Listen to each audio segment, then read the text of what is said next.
Learning YouTube চেনেললৈ আপোনালোকক স্বাগতম জনাইছোঁ। মই মোৰ আগৰ ভিডিঅ'টোত এছাৰ্টিভ ইণ্টাৰগেটিভৰ বিষয়ে আলোচনা কৰি আছিলোঁ। আজিও এছাৰ্টিভ আৰু ইণ্টাৰগেটিভ চেণ্টেন্সৰ বিষয়ে আলোচনা কৰিম। মই বৰ্ডত টাইটেল লিখি আছোঁ এছাৰ্টিভ ইণ্টাৰগেটিভ, অৰ্থাৎ এছাৰ্টিভ চেণ্টেন্সক কিদৰে ইণ্টাৰগেটিভ চেণ্টেন্স কৰা হয় বা ইণ্টাৰগেটিভ চেণ্টেন্সৰ পৰা কিদৰে এছাৰ্টিভ চেণ্টেন্স কৰা হয় সেই সম্পৰ্কে আলোচনা কৰি আছোঁ ভিডিঅ'বিলাকত।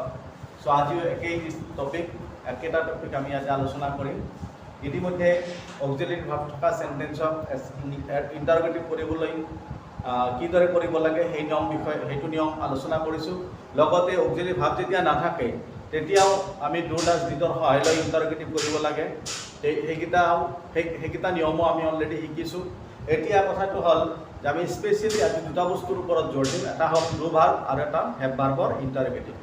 চ' ডু ভাৰ্ব আৰু হেভ ভাৰ্বৰ ইণ্টাৰগেটিভ মানে কি, মানে অৰ্থাৎ এইটো আমি কিয় বেলেগকৈ শিকিবলগীয়া হ'ব? এইকাৰণে শিকিবলগীয়া হ'ব যে ডু আৰু হেভ ভাৰ্ব আমি ক'ত পাওঁ? অক্সিলাৰী ভাৰ্বৰ লিষ্টত পাওঁ। কিন্তু আমাৰ এনেকুৱা কিছুমান চেণ্টেন্স পাম যি চেণ্টেন্সত ডু ভাৰ্ব আৰু হেভ ভাৰ্বক অক্সিলাৰী হিচাপে ইউজ কৰা নহয়। আৰু যেতিয়া অক্সিলাৰী হিচাপে ইউজ কৰা নহয় তেতিয়া আমি সেই ভাৰ্বক যদি ইণ্টাৰগেটিভ কৰিব খোজোঁ বা আগতে নিগেটিভ কৰিছিলোঁ, ইণ্টাৰগেটিভ কৰাৰ কাৰণে আমি অতিৰিক্ত ডু ভাৰ্বৰ সহায় ল'ব লাগে। চ'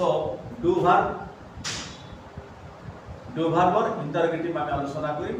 ডু মানে কি? ডু, ডাজ আৰু ডিড, অৰ্থাৎ য'ত ডু, ডাজ আৰু ডিড চেণ্টেন্সত মেইন ভাৰ্ব হিচাপে ইউজ হ'ব। অ'কে, ডু, ডাজ আৰু ডিড যেতিয়া চেণ্টেন্সত মেইন ভাৰ্ব হিচাপে ইউজ হ'ব তেতিয়া আমি ইহঁতৰ ইণ্টাৰগেটিভ কিদৰে কৰিম? কাৰণ অক্সিলাৰী ভাৰ্ব মানে আমি জানো যি ভাৰ্বে আন ভাৰ্বক সহায় কৰে, কিন্তু ইয়াতে যদি সহায় নকৰে এটাই মাত্ৰ ভাৰ্ব, সেইটো ডু মানে চেণ্টেন্সত থাকে, তেতিয়া সি মেইন ভাৰ্ব হয় আৰু ইয়াক ইণ্টাৰগেটিভ কৰিবলৈ আন এটা ডু ভাৰ্বৰ সহায় ল'ব লাগিব।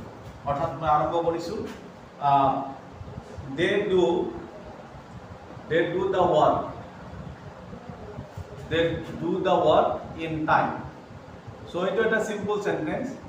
এই চেণ্টেন্সক যদি আমি ইণ্টাৰগেটিভ কৰিব খোজোঁ আৰু কেতিয়াবা যদি আমি ষ্টুডেণ্টক ইণ্টাৰগেটিভ কৰিবলৈ দিওঁ তেতিয়া ষ্টুডেণ্টবিলাকে কি কৰে? They do the work in time, do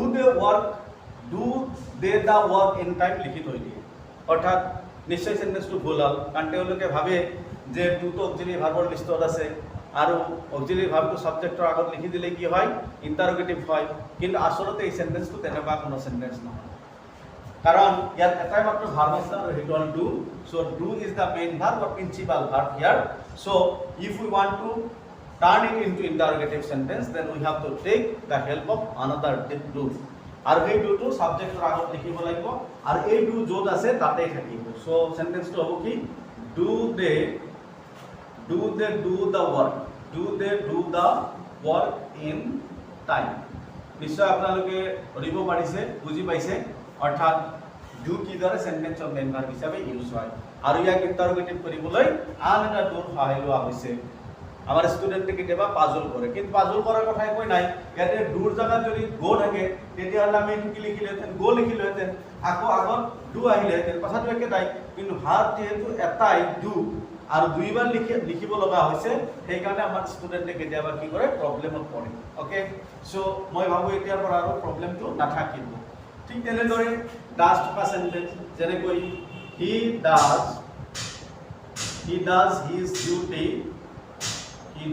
duty regularly. So' এইটো এটা চেণ্টেন্স য'ত ডাজ আমি লিখিছোঁ আৰু ডাজ ইয়াতে কি হৈছে? অক্সিলাৰী ভাৰ্ব হিচাপে ব্যৱহাৰ হোৱা নাই, মেইন ভাৰ্ব হৈছে। গতিকে ইয়াক ইণ্টাৰগেটিভ কৰিবলৈ কি কৰিব লাগিব? ভাৰ্বৰ লগত যদি এছ বা ইয়েছ থাকে, যেনেকৈ ইয়াতে ডাজ নাথাকি যদি গ'জ থাকিলেহেঁতেন তেতিয়াহ'লে আমিতো ডাজ লিখিলোহেঁতেন আগত। গতিকে সেই সূত্ৰে ইয়াৰ আগত কি লিখিলোঁ? ডাজ লিখিলোঁ। অ'কে, তাৰপিছত হি আছে, হি লিখিলোঁ আৰু মেইন ভাৰ্বটো সদায় কি? এছ বা ইয়েছ মুক্ত হয়। চ' এইবাৰ ডাজটো কি হ'ব? ডু। অ'কে, এইবুলি আমাৰ ষ্টুডেণ্টে কেতিয়াও ভুল কৰিব নালাগে যে এই ডাজটো এইটো লিখিছোঁ। নহয়, এইটো এডিশ্যনেল ডাজ, যিটো আমি অক্সিলাৰী ডাজ লৈছোঁ, যিটো ইণ্টাৰগেটিভ কৰাৰ কাৰণে সহায় ল'বলগীয়া হয়, সেই ডাজটো সেই। So' does he do his duty regularly? Does he do his duty regularly? So নিশ্চয় কোনো অসুবিধা হোৱা নাই বুজি পোৱা আৰু আজিৰ পৰা হয়তো কনফিউজন নাথাকিব। এতিয়া ডিড থকা চেণ্টেন্স এটা লিখিম। He did the work he did the work yesterday. So এইটো এটা ইম্পৰ্টেণ্ট সেন্টেন্স য'ত ডিড আছে মেইন ভাৰ্ব আৰু এটাই ভাৰ্ব কিন্তু ডিড, গতিকে ই প্ৰিন্সিপাল ভাৰ্ব বা মেইন ভাৰ্ব হিচাপে ইউজ হৈছে। গতিকে ইয়াক আকৌ আগৰ নিচিনা আকৌ ইণ্টাৰগেটিভ কৰিবলৈ কি কৰিম, আকৌ ডিডৰ সহায় ল'ম আৰু ডিডৰ সহায় লোৱাৰ লগে লগে এই ডিড কি হ'ব, ডু হ'ব, অৰ্থাৎ প্ৰেজেন্ট টেন্সত লিখিব লাগিব। এইটো আমি আগতেও কৈছিলোঁ, আগতেও মই উল্লেখ কৰিছিলোঁ যে যেতিয়া ডু ডাজ ডিডৰ সহায় লোৱা হয় তেতিয়া মেইন ভাৰ্বটো সদায় ৰুট ফৰ্ম বা প্ৰেজেন্ট টেন্সত লিখিবলগীয়া হয়। So' did he do the work yesterday, did he do the work yesterday, অৰ্থাৎ তেওঁ যোৱাকালি কামটো কৰিছিল নে, নিশ্চয় ইণ্টাৰগেটিভ হৈ গ'ল।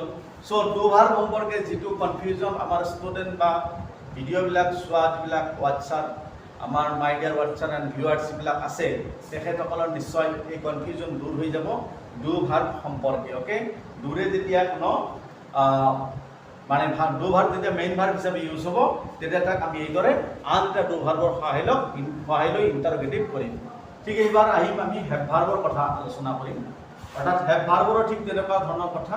এতিয়া হেভ মানে আছে, হেভ মানে কি বুজায়, আছে। ইট মিনছ পজেশ্যন, অৰ্থাৎ কিবা বস্তু থকা নাথাকা এনেকুৱা ক্ষেত্ৰত আমি কি ব্যৱহাৰ কৰোঁ, হেভ ভাৰ্ব ব্যৱহাৰ কৰোঁ। চ' হেভৰো তিনিটা ৰূপ আছে। There are three forms of have. We know there are three forms of have. So have,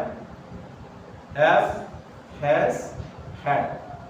এতিয়া কথাটো হ'ল যে যেতিয়া have মানে আছে অৰ্থত ব্যৱহাৰ হয় আৰু ই যেতিয়া পাৰফেক্ট টেন্সত ব্যৱহাৰ হয় অৰ্থাৎ প্ৰেজেন্ট পাৰফেক্ট, পাষ্ট পাৰফেক্ট বা ফিউচাৰ পাৰফেক্টত হয় তেতিয়া এই হেভ ভাৰ্বক আমি অক্সিলাৰী ভাৰ্ব হিচাপে গণ্য কৰোঁ। আৰু যেতিয়া হেভ ভাৰ্বৰ অৰ্থ আছে নুবুজায় বা পাৰফেক্ট টেন্স গঠন কৰাত ব্যৱহাৰ নহয় তেতিয়া হেভটো বেলেগ অৰ্থ প্ৰকাশ কৰে, তেতিয়া হেভ কিন্তু মেইন ভাৰ্ব হিচাপে ইউজ হয়। চ' ইয়াতে মই যিমান লিখিম হেভ মেইন ভাৰ্ব হিচাপে লিখিম। কেতিয়াবা আকৌ চাব যেনেকৈ মই অলপ প্ৰথমে টান চেণ্টেন্স এটা লিখিব খোজা নাই। দে have a dog, De have a dog, এই চেণ্টেন্সটোক যদি আমি নিগেটিভ কৰোঁ, নিগেটিভ কৰিলে আমি কি কৰিব লাগিব, ব্ৰিটিছ ইংলিছত ইয়াতে হেভ কিন্তু আছে অৰ্থত ব্যৱহাৰ হৈছে আৰু সেইকাৰণে ইয়াক আমি কি কৰিব পাৰোঁ, অক্সিলাৰী হিচাপে আমি ধৰি ল'ব পাৰোঁ। আৰু অক্সিলাৰী হোৱা মানেই হেভটো আগত আনি দিলে হৈ যাব। চ' হেভ দে এ ডগ, কিন্তু চেণ্টেন্সটো শুনিবলৈ একেবাৰেই ভাল নালাগে, চেণ্টেন্সটো শুনিবলৈ একেবাৰেই ভাল নালাগে। গতিকে যদিও এইটো আছে অৰ্থত আমি হেভ অক্সিলাৰী হিচাপে ইউজ কৰিব পাৰোঁ, কিন্তু ইয়াত এপ্ৰপ্ৰিয়েট ফৰ্মটো অৰ্থাৎ ইণ্টাৰগেটিভ কৰিবলৈ হ'লে আমি আন এটা হেভৰ সহায় লোৱাটো বেছি ভাল হয় আৰু আমেৰিকান ইংলিছত সেইটোৱেই শুদ্ধ বুলি ধৰা হয়। সেইকাৰণে আমি ইয়াতে কি লিখিম, do they have a dog, have they a dog নিলিখি do they have a dog লিখিলে আমাৰ চেণ্টেন্সটো বেছি ভাল লাগে আৰু শুদ্ধ হয়, এপ্ৰপ্ৰিয়েট হ'ব। গতিকে এনেকুৱা চেণ্টেন্স যেতিয়া পাম যদিও আছে অৰ্থত হেভ ব্যৱহাৰ হয়, হেভটো অক্সিলাৰী হিচাপে ব্যৱহাৰ কৰা হয়, তথাপি আমি কি কৰিম, আন এটা ডুৰ সহায় লৈ হেভটোক হেভ হিচাপে লিখি থম। অ'কে, আমি হেভটোক আগত নানো, কিন্তু পাৰফেক্ট টেন্সত হেভ কি হ'ব, অক্সিলাৰী হ'বই।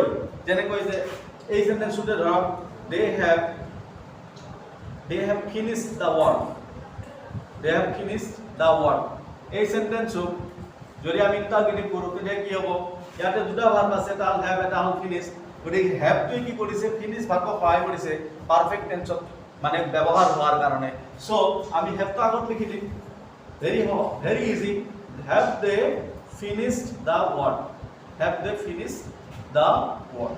গতিকে এইটো একেবাৰে চিম্পুল, ইয়াতে হেভটো অক্সিলাৰী হিচাপে আমি ব্যৱহাৰ কৰিছোঁ, কিন্তু এই চেণ্টেন্সটোত হেভটোক আমি মেইন ভাৰ্ব হিচাপে লৈছোঁ কাৰণে ডু ভাৰ্বৰ সহায় লৈ ইয়াক ইণ্টাৰগেটিভ কৰিছোঁ।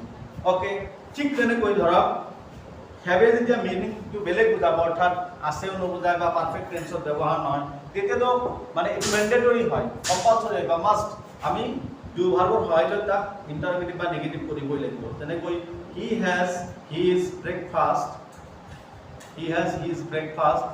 At 7 AM। চ' এইটো এটা চেণ্টেন্স য'ত হেজ মানে কি, ব্ৰেকফাষ্ট খোৱাটো বুজাইছে বা লোৱাটো বুজাইছে বা খাই অৰ্থত ব্যৱহাৰ হৈছে।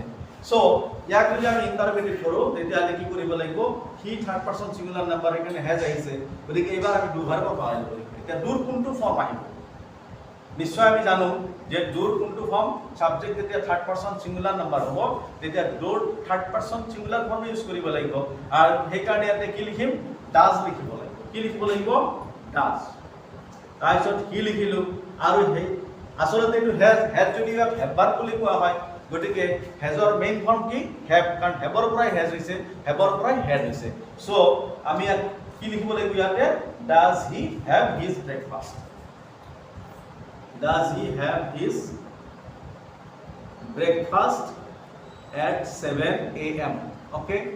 Does he have his breakfast at 7 a.m. তেওঁ ৰাতিপুৱা 7 বজাত ব্ৰেকফাষ্ট খায় নে ওকে নিশ্চয় বুজি পাইছে ইয়াতে ডাজ কিহৰ কাৰণে আহিলে কাৰণ হেজটো অক্সিলাৰি ভাৰ্ব হিচাপে ইউজ হোৱা নাই মেইন ভাৰ্ব হিচাপে ইউজ হৈছে আৰু মেইন ভাৰ্ব যদি ইউজ হ'ব তেতিয়া অতিৰিক্ত দু ভাৰ্বৰ সহায় ল'ব লাগিব আৰু হি যেহেতু থাৰ্ড পাৰসন সিঙ্গুলাৰ নাম্বাৰ আৰু tends to present indefinite tense সেইকাৰণে মই ইয়াতে কিহৰ সহায় লৈছো বা আমি ইয়াতে কিহৰ সহায় ল'ব লাগিব ডাজৰ সহায় লৈ ইয়াক ইন্টাৰগেটিভ কৰিব লাগিব সো অলৰেডি ডাজৰ সহায় লৈ ইন্টাৰগেটিভ কৰা হ'ল does he have his breakfast at 7 a.m. নিশ্চয় বুজি পাইছে এবাৰ আকৌ পাস্ট টেন্সত এটা সেন্টেন্স লিখিম য'ত আমি কিহৰ সহায় ল'ব লাগিব হেড থকা সেন্টেন্সত ডিডৰ সহায় ল'ব লাগিব যেনেকৈ the boy had his tea in the morning okay the boy had his tea in the morning so ইয়াতেও কি একে অৰ্থ হেড মানে ইয়াত আছে বা আছিল তেনেকুৱা অৰ্থত ব্যৱহাৰ হোৱা নাই বা পাৰফেক্ট টেন্সতো হোৱা নাই কাৰণ বেলেগ ভাৰ্বে নাই ইয়াতে হেডে বেলেগ ভাৰ্বক সহায় কৰিছে সো এইটো আমাৰ কি মেইন ভাৰ্ব বা প্ৰিন্সিপাল ভাৰ্ব হৈছে গতিকে ইয়াৰ হেডটো যেহেতু পাষ্ট টেন্সত আছে গতিকে ডিডৰ সহায় ল'ব লাগিব so it will be did the boy এবাৰ হেডটো কি হ'ব হেভ হ'ব okay did the boy have his T in the morning okay নিশ্চয় বুজি পোৱাত কোনো ধৰণৰ অসুবিধা হোৱা নাই আজি মোৰ আলোচনাটো এই দু ভাৰ্ব আৰু হেভ ভাৰ্বৰ ইন্টাৰগেটিভতে শেষ কৰিম কাৰণ এই দুটা ভাৰ্ব অলপ সুকীয়া আৰু সুকীয়া হিচাপে ইণ্ডিপেণ্ডেণ্টলি আমাৰ এনেকৈ সেন্টেন্সত ইউজ হয় আৰু ষ্টুডেণ্টবিলাকে কেতিয়াবা পাজল বা কনফিউজনত পৰে সো কনফিউজনখিনি ক্লিয়াৰ কৰাৰ কাৰণে ইয়াতে আৰু মই বেলেগ বস্তু সংযোজন কৰিব বিচৰা নাই সো আজিৰ ভিডিঅ'টো এইখিনিতে শেষ কৰিছোঁ আপোনালোকক মোৰ ভিডিঅ' চাই থকাৰ কাৰণে ধন্যবাদ জ্ঞাপন কৰিছোঁ